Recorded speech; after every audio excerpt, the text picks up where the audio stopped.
This episode of the Healthy Project podcast is sponsored by Iowa Immunizes. Iowa Immunizes is a pivotal coalition spearheaded by dedicated individuals and organizations across Iowa, united by a singular mission: to bolster immunization rates across the state, ensuring every Iowan, regardless of age, has access to life-saving vaccines. To learn more about Iowa Immunizes, please go to the website at www.iowaimmunizes.org. Now, let's get into the show.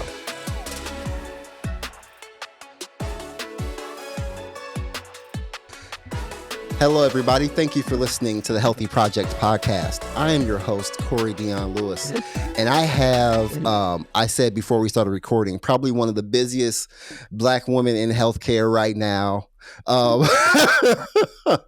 My dear friend and just a great person, Dr. BCW, here with me today. Dr. BCW, thank you so much for being on the podcast today. Hi, Corey. Thank you for just the invitation. And it is just wonderful to see you. And I'm just grateful for our friendship. Yeah. So as am I. And, today, something that I would love to get your thoughts on. It's been a while since 2020, in the thick of the pandemic, and vaccines have been such a topic lately, as it never really used to be, but like as COVID and the pandemic, the vaccine has been a topic. But I really wanted to talk about why it's important, specifically for our vulnerable populations. But before we get into that, who are considered, in your opinion, vulnerable populations when it comes to infectious disease, and why is vaccination particularly important for these groups? Well, when I think of, those that are underserved, we hear those labeling, those associations. I personally like to think of it as those who have been historically excluded, those who have been historically marginalized. And so whether it's infectious disease, whether it's maternal health, all of these areas, we know that the ongoing divide and widening of inequities and disparities for these groups is consistent, universal through all areas of healthcare. And the reason why, there's multiple reasons why, but we have to also look at, number one, mistrust. We have to look at bias that is associated, and as well as just racism that is really part of the infrastructure. And so those are barriers that continue to add to this divide. And so when we're trying to provide health to those who've been historically excluded, it's important to be intentional and think about those areas of how you can first acknowledge it, because that part is always so important, and then build on how you can start to have offerings or literacy or different access points that is really filled with health and really trying to help those communities. And I say that very intentionally because there's always, you hear about these things like, we're going to this community, we're going to provide all of this help. Well, did you ask them first what they wanted? Mm-hmm. Did you introduce yourself? And did you think about what has been happening in that area before you even showed up?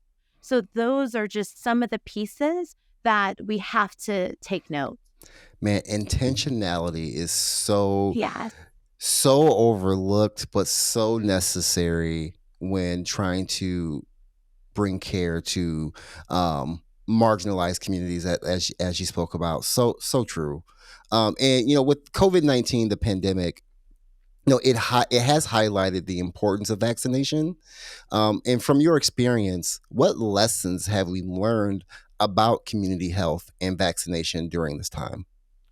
We have learned that we have been missing the mark, even from before the pandemic, as far as how do we connect with patients in a way that they feel trust in what we're trying to share?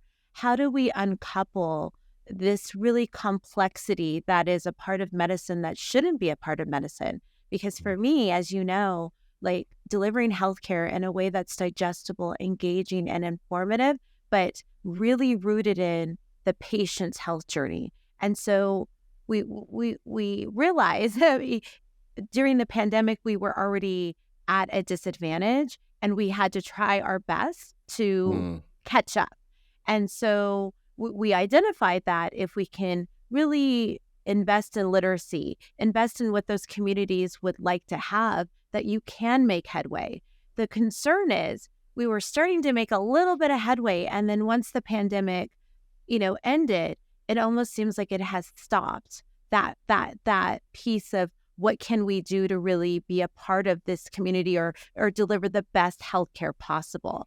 And so what I'm seeing personally is I see an increase in that gap because now we were making headway and then now healthcare is so polarizing. I think that divide, unfortunately, has gotten larger than from mm, before. And so my goal is to, what can we do? Because that's the biggest thing for me. You hear about people advocating and raising awareness, which is so important.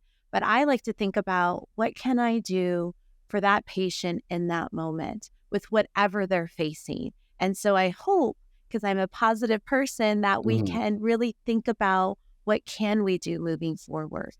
Right. And I posed this question to Dr. John White earlier, and is regarding misinformation. As we know, there is a lot of information that people have just quick access to.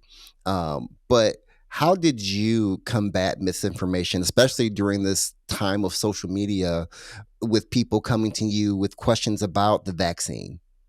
Well, you know how I mentioned where we have to start from the jump and have this Yeah. like playbook of trust and authenticity. And so when the pandemic hit, it was already part of communities. I'm a practicing physician seeing those communities. And so I thought about how can I scale and share health literacy in a more broad manner. And so my series, which Beyond Clinical Walls, Dr. Hmm. BCW, really took off even more. It was already there for people, and they knew that not only do you see me on social media, do you see me on television or writing, you also know that I'm seeing that I see patients. Yeah. And so that full circle is so important. And for me, it was like, okay, I'm going to see what I can do to get even more content out. And, so I write all of my content and try my best to think about if it's vaccines, if it's any health topic, how can I really deliver the information in a way that anybody can understand? And then think about themselves or a loved one that may be dealing with something that I'm talking about. And then what can they do?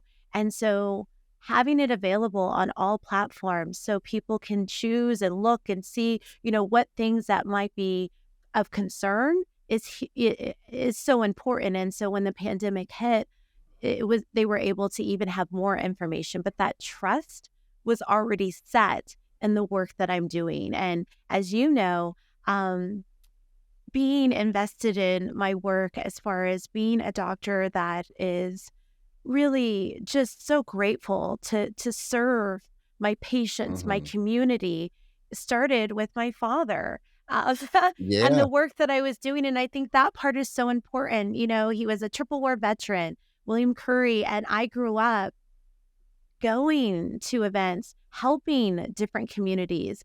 And I didn't always know what I was there for, but I knew the sense of community and Right. helping others was a part of me. And so keeping that at the forefront from the time I entered medicine has helped me serve even more people. So when the pandemic hit, that through line, that blueprint was already there. And I'm just going to continue to grow and try to help as many people as I possibly can.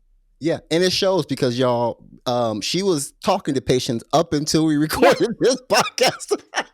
that is true. And then after that is true. I'm in my scrubs, as Corey knows. And then after this podcast, I am going back to the clinic. And so I think that's important. You and I, we work in healthcare. And when I Yeah, say we work in healthcare, we actually work in healthcare and absolutely. see patients. And sometimes you see those who are advocating and doing great work and not discounting that. But I think it's important to look at all of us that are out there that are doing that as well, but also entrenched, or what's a better word, woven Immersed? and Yeah, immersed into what we're talking about, that we're absolutely. actually seeing patients. No, So absolutely. That's so true. And Dr. BCW, that brings up kind of a question that I kind of have. We have people like yourself that are not only in healthcare, on the front lines doing the work, but also educating. At this point you're educating the world, right? Like you have that kind of an audience, and you have people like Dr. John White, who had coronavirus in context and does similar things. But there may be a provider that doesn't want to do that. Like, let's just not, that's just not them. Maybe they not saying that they don't want to do it because they don't want to help people, but they just want to help from behind the scenes.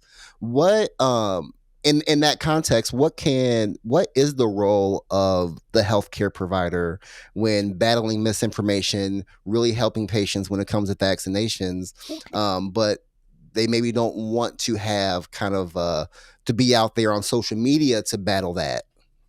I think the one thing when you are trying to combat or kind of approach anything in life, you need to know about it. So I think Mm-hmm. a big piece is, with all this misinformation, I would say to every clinician out there, try your best to immerse yourself in those different pockets of misinformation, because then you're arming yourself with the information that your patient is going to come in and bring forward. And so when you're on even playing ground, it doesn't mean you have to know all of it, but if you know certain pieces, it really helps you kind of see where that patient may be coming from. And I'll go deeper into that, because if this patient is, oh, my knows about this part, may not know the elements of it, but is aware, and then you can start from a level of non-judgment and say, oh, you might be talking about this. Yes, I read that too. And then lead with open-ended questions of, tell me more why you think this is accurate. Because I think those are tools that any clinician can do. And to your point, you may not want to do social media, you may not want to do all of those things. But what you can do is arm yourself with the information that is out there that your patients are consuming, and then really think about those conversations in your clinic, in your exam room with that patient. And that's a way to make am- amazing impact in Mm. that moment. And you can have that patient leave with, not, you may not agree, but what you do have is a level of respect and acknowledgement, and you've started the conversation. No, that's real. That's real. So I know we're short on time, so I want to leave you Yes. with this question. I know we understand your motivations and that you're a huge advocate. Yeah. Um, what would you like to share with listeners about the importance of staying vaccinated?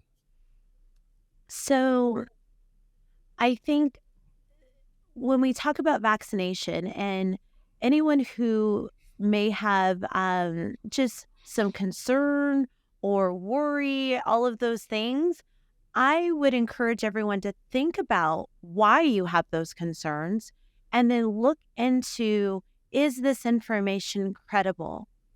And then really think about the risk versus benefit for whatever vaccination that you are concerned about. And think about that outcome of, if I didn't take this vaccination, would I be okay with what could happen? And because everyone's health journey is different. And so I Right. think if you can invest in yourself and think about and know about all of the information, and then make that decision and say, I'm okay with it, then that's fine. But really make sure that you know about it, because, there's so many vaccinations out there that we forget that have helped us get to where we are now. When we talk about polio, when we talk about all of these diseases that were really could have um, really been really detrimental Mm, to our hmm. health system, to the people across the world, and how vaccinations did help. I think that part is an important thing for anyone who's considering vaccination to also consider, part of their decision. Because when you know all that information and then you make that decision, that's fine. But really remember the history of certain diseases that could have really that have been eradicated because of vaccinations. No, that's so real. And we're going to leave with that. Dr. BCW, Yes. thank you so much for your time. Quickly, for those that are listening or watching and they want to get to know you more, where can they reach you at? Thank you, Corey. Well, please take a look at drbcw.com is my website. You can also find my YouTube channel, Beyond Clinical Walls, or on IG and TikTok. My handle is dr_BCW. And I also have a TEDx talk that if anyone is interested in knowing more about maternal health and the statistic that we all know about with Black women dying at the highest rate during childbirth or shortly thereafter, I have a TEDx about it, and I share my personal story of how I almost died. So please check that out. Please share it. But you can check out my series, Beyond Clinical Walls, on all social media platforms. And also LinkedIn is a big one. I love to connect. So thank you, Corey, for just having me on and just for the opportunity to highlight these important topics. I'm grateful. Yes, absolutely. And I'll make sure I have all of that linked in the description of this episode. Again, Dr. BCW, thank you so much for being here. And everybody, thank you so much for listening to the Healthy Project podcast. I'll highlight you next time.